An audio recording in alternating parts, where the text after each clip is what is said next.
Lecture biblique du jour. Genèse 19. Les deux anges arrivaient à Sodome sur le soir et Lot était assis à la porte de Sodome.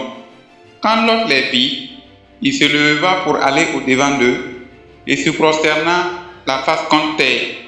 Puis il dit, « Voici, mes seigneurs, entrez, je vous prie, dans la maison de votre serviteur et passez-y la nuit. Lavez-vous les pieds, vous vous lèverez de bon matin et vous poursuivrez votre route. » « Non, répondit-il, nous passerons la nuit dans la rue. » Mais Lot les pressa tellement qu'ils vinrent chez lui et entrèrent dans sa maison. Il leur donna un festin et fit cuire des pains sans levain et ils mangèrent. Ils n'étaient pas encore couchés que les gens de la ville, les gens de Sodome, entourèrent la maison. Depuis les enfants jusqu'aux vieillards, toute la population était accourue. Ils appelèrent Lot et lui dirent, « Où sont les hommes qui sont entrés chez toi cette nuit? Fais-les sortir vers nous, pour que nous les connaissions. » Lot sortit vers eux à l'entrée de la maison et ferma la porte derrière lui. Et il dit, « Mes frères, je vous prie, ne faites pas le mal. Voici, j'ai deux filles qui n'ont point connu d'homme. Je vous les amènerai dehors et vous leur ferez ce qu'il vous plaira. Seulement, ne faites rien à ces hommes puisqu'ils sont venus à l'ombre de mon toit. » Il dit, « Retire-toi. » Ils dirent encore, « Celui-ci est venu comme étranger et il veut faire le juge. Eh bien, nous te ferons pis qu'à eux. » Et pressant Lot avec violence, ils s'avancèrent pour briser la porte.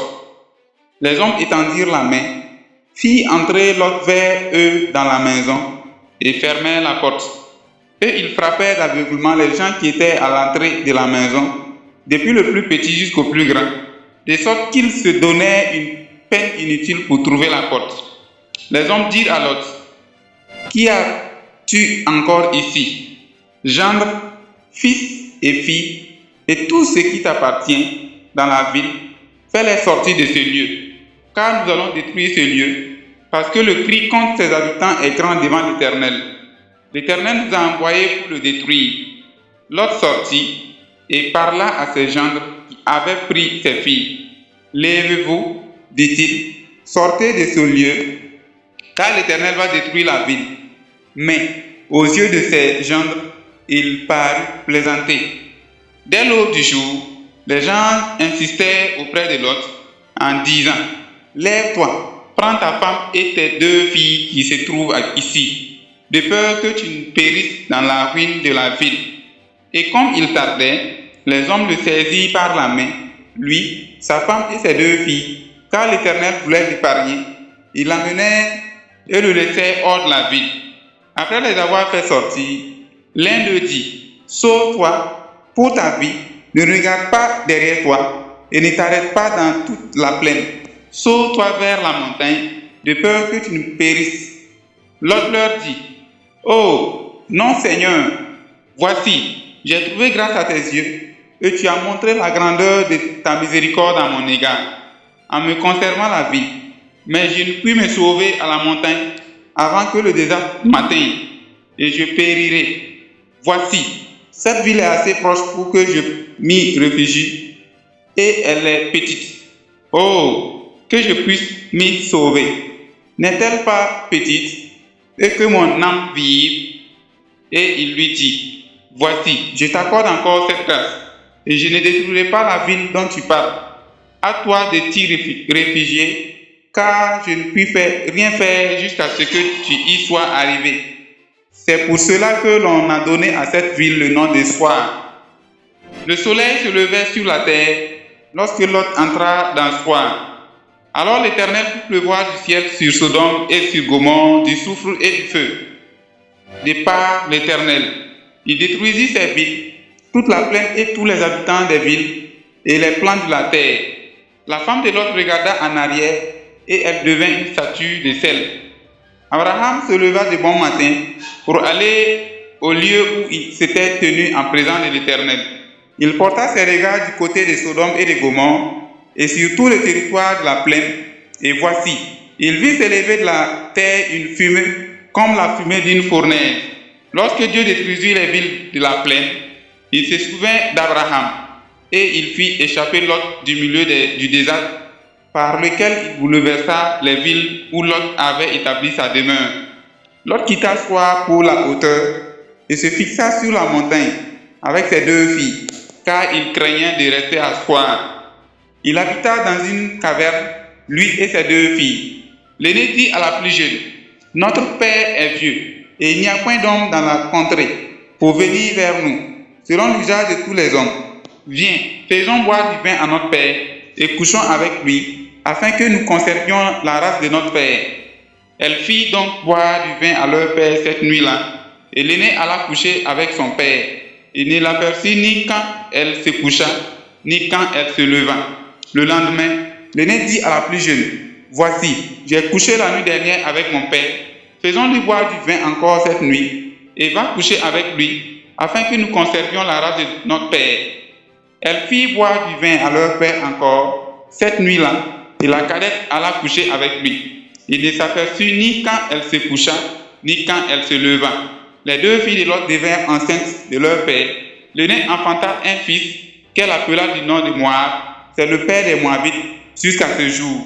La plus jeune enfanta aussi un fils qu'elle appela du nom de Ben-Ami. C'est le père des Ammonites jusqu'à ce jour.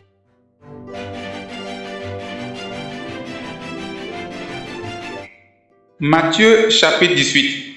En ce moment, les disciples s'approchèrent de Jésus et dirent, « Qui donc est le plus grand dans le royaume des cieux ?» Jésus, ayant appelé un petit enfant, le plaça au milieu d'eux et dit, « Je vous le dis en vérité, si vous ne vous convertissez et vous ne devenez comme les petits enfants, vous n'entrerez pas dans le royaume des cieux. C'est pourquoi, quiconque se rendra humble comme ce petit enfant sera le plus grand dans le royaume des cieux. Et quiconque reçoit en mon nom un petit enfant comme celui-ci, me reçoit moi-même. Mais si quelqu'un scandalisait un de ces petits qui croit en moi, il vaudrait mieux pour lui qu'on suspendît à son cou une meule de moulin et qu'on le jetât au fond de la mer. Malheur au monde à cause des scandales, car il est nécessaire qu'il arrive des scandales, mais malheur à l'homme par qui le scandale arrive. Si ta main ou ton pied est pour toi une occasion de chute, coupe-les et jette-les loin de toi. Mieux vaut pour toi entrer dans la vie boiteux ou manchot que d'avoir 2 pieds ou 2 mains et d'être jeté dans le feu éternel. Et si ton œil est pour toi une occasion de chute, arrache-le et jette-le loin de toi. Mieux vaut pour toi entrer dans la vie n'ayant qu'un œil que d'avoir 2 yeux et d'être jeté dans le feu de la géhenne. Gardez-vous de mépriser un seul de ces petits, car je vous dis que leurs gens dans les cieux voient continuellement la face de mon Père qui est dans les cieux, car le Fils de l'homme est venu sauver ce qui était perdu. Que vous en semble, si un homme a 100 brebis et que l'une d'elles s'égare, ne laisse-t-il pas les 99 autres sur la montagne pour aller chercher celle qui s'est égarée? Et s'il la trouve, je vous le dis en vérité, elle lui cause plus de joie que les 99 qui ne se sont pas égarés. De même, ce n'est pas la volonté de votre Père qui est dans les cieux qu'il se perde un seul de ses petits. Si ton frère a péché, va et reprends-le entre toi et lui seul. S'il t'écoute, tu as gagné ton frère. Mais s'il ne t'écoute pas, prends avec toi 1 ou 2 personnes, afin que toute l'affaire se règle sur la déclaration de 2 ou 3 témoins. S'il refuse de les écouter, dis-le à l'Église. Et s'il refuse aussi d'écouter l'Église, quoi qu'il soit pour toi comme un païen et un publicain. Je vous le dis en vérité, tout ce que vous lirez sur la terre sera lié dans les cieux, et tout ce que vous délirez sur la terre sera délié dans le ciel. Je vous le dis encore que, si 2 d'entre vous s'accordent sur la terre pour demander une chose quelconque, elle leur sera accordée par mon Père qui est dans les cieux. Car là où 2 ou 3 sont assemblés en mon nom, je suis au milieu d'eux. Alors Pierre s'approcha de lui et dit, « Seigneur, combien de fois pardonnerai-je à mon frère lorsqu'il péchera contre moi? sera jusqu'à 7 fois. Jésus lui dit, je ne te dis pas jusqu'à 7 fois, mais jusqu'à 70 fois 7 fois. C'est pourquoi le royaume des cieux est semblable à un roi qui voulut faire rendre compte à ses serviteurs. Quand il s'est mis à compter, en lui en amenant un qui devait 10 000 talents. Comme il n'avait pas de quoi payer, son maître ordonna qu'il fût vendu, lui, sa femme, ses enfants et tout ce qu'il avait, et que la dette fût acquittée. Le serviteur, se jetant à terre, se prosterna devant lui et dit, Seigneur, aie patience envers moi, et je te paierai tout. Ému de compassion, le maître de ce serviteur le laissa aller et lui remit la dette.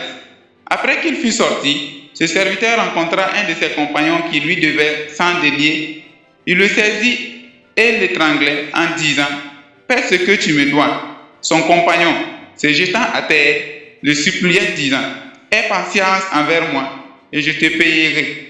Mais l'autre ne voulut pas et il alla le jeter en prison jusqu'à ce qu'il eût payé ce qu'il lui devait. Ses compagnons, ayant vu ce qui était arrivé, furent profondément attristés et ils allèrent raconter à leur maître tout ce qui s'était passé. Alors le maître fit appeler ce serviteur et lui dit, méchant serviteur, je t'avais remis en entier ta dette parce que tu m'en avais supplié. Ne devais-tu pas aussi avoir pitié de ton compagnon comme j'ai eu pitié de toi? Et son maître, irrité, le livra au bourreau jusqu'à ce qu'il eût payé tout ce qu'il lui devait. C'est ainsi que mon Père céleste vous traitera, si chacun de vous ne pardonne à son frère de tout son cœur.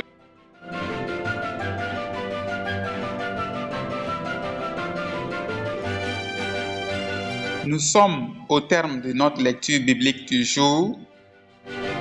Nous vous disons merci pour votre écoute. Nous vous invitons à vous abonner à notre chaîne pour profiter des prochaines lectures bibliques. Et rendez-vous est pris demain pour une prochaine lecture. Que le Seigneur Jésus-Christ vous bénisse abondamment.